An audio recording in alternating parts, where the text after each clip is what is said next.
Olá pessoal, tudo bom? Marcos Vinícius, biólogo paisagista aqui do canal Paisagismo Estratégico, e hoje vamos no nosso tema 7 aqui, né, no nosso Paisagismo Prático, Dicas Mestres para Profissionais, e hoje vamos falar sobre jardins verticais. Eu tenho um vídeo, já na verdade um curso aqui completo, se não me engano já deve ter uns 10 vídeos sobre jardim vertical. Eu vou deixar aqui nos encards, tá bom? Para vocês poderem acessar e ver que eles vão estar bem mais detalhados. Aqui realmente vão ser só algumas dicas mais pontuais em que você consegue, né, ao longo do quando você começa a trabalhar com jardins verticais, você vai pegando essas manhas e vai pegando essas dicas. Então eu fiz aqui dicas rápidas só para poder complementar aquele vídeo, tá? Se vocês quiserem saber mais sobre jardins verticais, acessa aquele vídeo lá que tá bem legal, tá bem mastigadinho para vocês. Então a primeira coisa que a gente tem que entender sobre jardins verticais é que cada sistema possui particularidades. Ou seja, então antigamente você não tinha tantos produtos de jardim vertical no mercado. Você às vezes tinha que fazer o seu próprio com vasinhos, ou você ter que fazer algum jeito ali, algum esquema para você conseguir fazer seu jardim vertical. Mas hoje em dia várias empresas explorando essa oportunidade de mercado, eles começaram a fazer diversos sistemas, que desses diversos sistemas têm particularidades diferentes. Tem alguns que são como se fosse uma canaleta, tem outros que são modulares, tem outros que já possuem uma estrutura como se fosse uma aquaponia ali, né? Ou seja, são mantas que vai caindo a água ali, ou seja, não tem tanto substrato, o substrato não é tão relevante. Então, assim, tem uns que já são mais pesados, outros menos pesados, tijolos cerâmicos, outros são feitos de plástico, né, de polipropileno, essas coisas, até de isopor, de um EPS especial. Então, quando você for fazer seu jardim vertical, dá uma estudada para ver que em cada situação um vai ser melhor, o outro vai ser pior, de acordo com o padrão que você vai fazer ali. Então, alguns sistemas são bem melhores, por exemplo, para grandes estruturas, outros já são melhores para pequenas estruturas. Então, dá uma pesquisada, vê quais são os fornecedores que você tem de jardim vertical para você ver qual é a melhor solução, tá bom? O que vai fazer o seu jardim vertical funcionar é a irrigação, adubação e manutenção. Então não basta você fazer a estrutura, deixar as plantas lá e acabou, que o seu jardim vai prosperar, as plantas crescem. E ali, como tem uma quantidade grande de plantas e um substrato pequeno, relativamente pequeno, né, porque elas estão em vasos ali, então você tem uma necessidade muito grande de plantas. Então, assim, a irrigação vai ser fundamental. Você vai ter que ter uma irrigação automática, você vai ter uma irrigação que tem que ir vaso a vaso, ou setor por setor ali. Então não tem jeito, porque se você fizer um jardim vertical grande, denso de plantas, você tentar regar com uma mangueira, por exemplo, você não vai conseguir, porque uma planta, as próprias folhagens dela não vão deixar a água cair em outras plantas, por exemplo. E você acaba tendo buracos no seu jardim vertical, sendo que você não consegue alcançar pelaquela densidade foliar que tem ali. A adubação, que é super importante, né? De já com um sistema pequeno ali, um sistema fechado.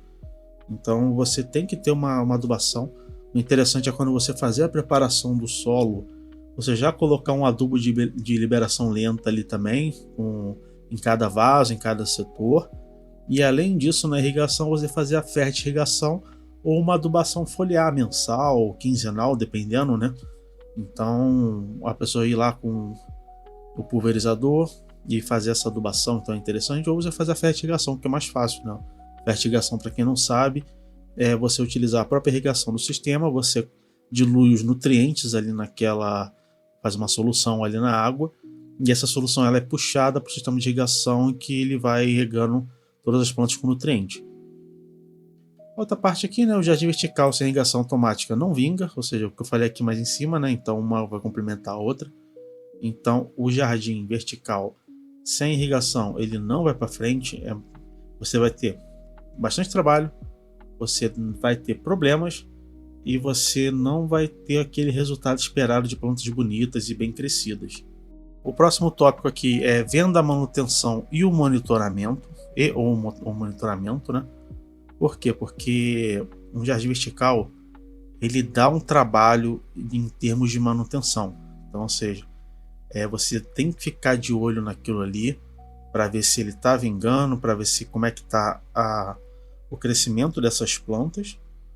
E também, se você faz ainda um jardim muito formal, assim, com desenhos, com formas e tudo, você vai ter um trabalho a mais de manutenção, ou seja, a equipe ali ela vai ter que utilizar uma manutenção ali mais acirrada ali para você poder deixar a forma. Vou até falar isso um pouco mais à frente aqui no tópico. Mas então você vende junto essa solução para você não ter dor de cabeça com o seu cliente.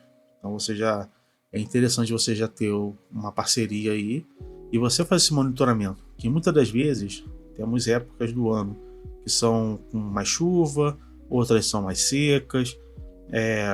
Num determinado período vai bater menos sol nesse jardim, outro período vai bater mais sol nesse jardim. Então é interessante a gente poder fazer esse monitoramento para ver quais são os pontos que podemos ir aperfeiçoando e melhorando conforme acontecem alguns problemas ali. Melhor você já tendo uma ideia de o que está acontecendo, que quando você chegar lá e o problema já está super crítico. Então isso aqui é interessante você fazer. As plantas pendentes geralmente são mais atraentes, né, no sistema de jardim vertical, porque quando você faz muitos deles, e aí você vai ter uma estrutura embaixo, né, ali para acomodar a planta junto com o solo. Então, ou seja, vamos supor, o mais simples como um sistema de vasos. Então, quando você bota uma planta que ela cresce para cima, né, ela tem um crescimento assim, que tem uma estrutura, sei lá, vamos botar uma espada de São Jorge, por exemplo. Ela vai crescer para cima, assim crescer para cima, né? Vai subir e a parte de baixo ela vai ficar exposta. Então, assim, dependendo do padrão que você faz, pode não ficar interessante, dependendo do tamanho da planta que ela vai chegar, ou de como está essa conformação, o espaçamento entre vasos, de altura entre esses vasos. Então, às vezes, você pode ter problemas com isso. Já as plantas pendentes, elas já têm esse efeito oposto, ou seja, elas vão, na medida que elas vão crescendo, elas vão caindo. Então, elas escondem o próprio vaso, então você consegue trabalhar com esses módulos mais facilmente. Pensando sobre isso, né, também pensar em como a planta irá se comportar, né? Porque cada planta tem um mecanismo diferente, né, de propagação, de crescimento. Então entender como é que essa planta vai funcionar, como é que vai ser o porte dela, como é que vai ser a estruturação dela. Não adianta você colocar, por exemplo, plantas anuais em locais muito complicados de você fazer. Vamos supor que você tem um jardim de 5 metros de altura e você colocar plantas anuais lá no topo. Então, assim, você vai ter uma manutenção assim, para pegar andaimes, ter um equipamento ali de segurança, poder ir lá em cima, para poder trocar. Então, se não for, assim, se for crucial, não tem jeito, né? Seu projeto diz sobre essas plantas anuais, elas são fundamentais, tudo bem. Mas você pode evitar, né? Colocar plantas que são mais perenes, que são de manutenção mais simples, de quando você fazer uma manutenção ali, de trocar os vasos não vai ter muito segredo. Então, essas coisas aqui você tem que pensar, né, em como a planta vai se comportar. Outra coisa também é que as plantas nas bordas geralmente são mais afetadas com o sol, porque o sol ele sempre vem mais de cima, né? Ou seja, vem ou lateral de cima ou em cima no sol bem a pino ali. Então, geralmente as plantas de borda, né? Ou seja, assim, que faz a bordadura, ele que faz o frame, né? Ele vai receber mais incidência solar. Então, e quando você tem uma massa grande de plantas, ou seja, uma planta vai sombrar na outra, que faz sombra na outra, que faz sombra na outra. Então, geralmente as plantas mais abaixo, elas recebem um pouco menos desse calor, né, desse sol principalmente do meio-dia, esse sol a pino. Então, é prudente pensar em colocar esses tipos de plantas que aguentam o sol, porque tem uma resistência melhor nas bordas, para você justamente não ter esse problema, né? Que às vezes você coloca uma planta muito sensível, uma planta que murcha muito rápido, vamos supor que um lírio da paz, por exemplo, assim, ele apresenta quando ele tá seco, ele fica bem murcho, então assim, apresenta um aspecto feio. Então eu não colocaria, né? Apesar, mesmo sendo um sol super forte, o lírio não aguentar, mas só para título de teste, né? Ele apresentaria essa coisa de ficar bem mais murchadinho do que outras plantas. Então ele se comportaria melhor ali na meiuca, com o pessoal ali mais, que vai ter um microclima ali, vai estar mais úmido, vai estar menos incidência de sol. Aí esse seria um comportamento do lírio, né? Aí, a grande maioria das plantas, né, com flores, elas precisam de bastante sol. Então, geralmente essas plantas que florescem bastante, elas são de sol, a maioria, pelo menos grande parte, né? Quando você pensa em flor, você pensa em sol. Óbvio, tem exceções, né? Igual como eu até falei, tem outras plantas aí que podem ser utilizadas, que tem luz difusa, que produzem flores, mas a grande maioria, somente as mais vibrantes, elas precisam de bastante sol, né? Então, pensar nisso quando for fazer essa estrutura. Conversar com o cliente se for utilizar plantas anuais, igual eu falei um pouco mais acima, né? Que às vezes o cliente quer uma planta bem bonita, quer uma planta bem exuberante, né? Geralmente flores anuais, elas têm bastante presença de flores, são bem coloridas, tem todo aquele aspecto mais europeu também, algumas plantas assim. Então, se for do agrado do cliente, ele saber que você vai ter esse custo anual, né? Digamos assim, de você fazer a troca, essa planta vai ter um ciclo completo de crescimento e morte, né? E ela vai definhar. Se ele está bem com isso, você tem o seu plano de manutenção e monitoramento, não vejo problema nenhum em você conseguir utilizar essas plantas anuais. Mas isso é bom deixar claro para o seu cliente que essas plantas elas têm um ciclo de vida mais curto, elas não são perenes, e que quando for fazer a manutenção ali, você faz essa troca dessas plantas. Então, isso com uma conversa, você gera um leque de possibilidades e você não vai ter aquele problema do cliente falando que você está matando as plantas ali, que você não sabe o que você está fazendo. É comum uma planta sobrepor a outra, né, afetando negativamente.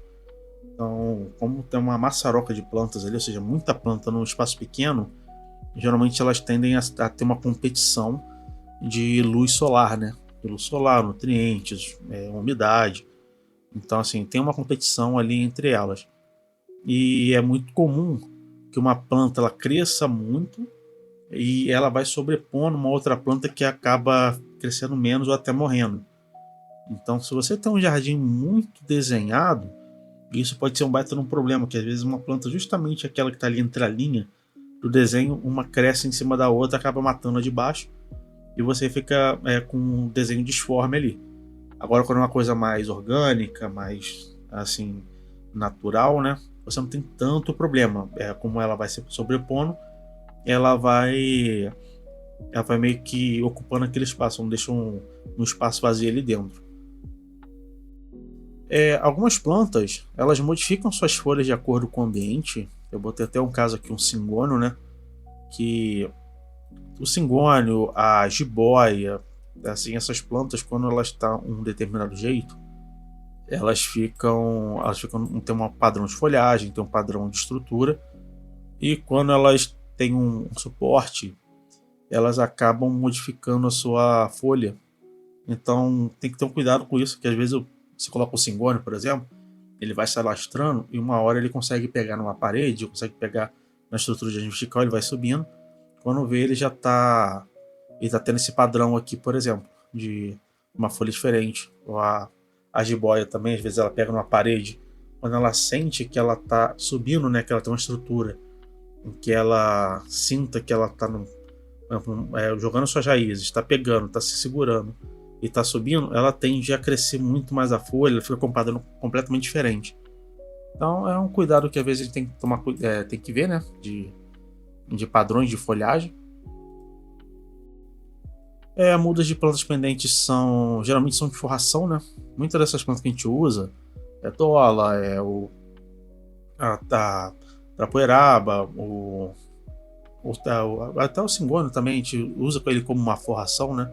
Apesar de ser ele fazer a negócio de trepadeira, mas ele também age muito bem como forração. Outros tipos de plantas, muitas das vezes a gente usa ele como forração. Então a gente tem que saber que esse que é o padrão dela, como a gente estava falando anteriormente, né? A ideia dela, ela vai jogando as suas coisas e onde ela conseguir pegar a terra, ela vai segurar. Então é interessante a gente saber, né, de como é que é o comportamento das nossas plantas que estamos utilizando. E também, se for fazer um jardim vertical com mais formas, as podas devem ser mais frequentes, além do cuidado com plantas muito intrusivas, né? Eu falo até o Singônio também, por exemplo. Se eu fosse colocar um Singônio aqui, ele tende a jogar as suas, os seus outros brotos, né? Ele vai entrando aqui para ver se acha um Singônio. Ele tá bem aqui no cantinho, ele vai, quando você vê, já tem uma folha dele bem aqui no meio. Então ele é bem intrusivo, assim, ele vai passando, ele vai colonizando, né, os outros vasos. Então tem plantas que elas são muito intrusivas. Então se você for fazer um jardim, por exemplo, igual esse aqui, bem mais assim, desenhadinho, né? Então você vai ter que ter uma manutenção bem frequente aqui. Você vai ter esse problema se você utilizar essas plantas, né? Igual você conhecendo o padrão dela. Dependendo da planta que você utilizar, ela pode ter esse negócio de essa aqui do nada aparecer aqui embaixo, essa aqui caiu um brotinho, vir para cá e começar a nascer. Então você vai ter que ter esse cuidado constante para poder manter sempre o padrão que você gostaria, né? Um padrão excelente da sua empresa e da equipe de manutenção. Bem, pessoal, espero que vocês tenham gostado dessa parte aqui desse vídeo. Como eu falei, aqui foram apenas dicas, né? O vídeo completo de jardins verticais você encontra aqui na playlist. Eu vou deixar no encard aqui, também vou deixar fixado aqui no primeiro comentário. E eu vejo vocês na próxima, tá bom?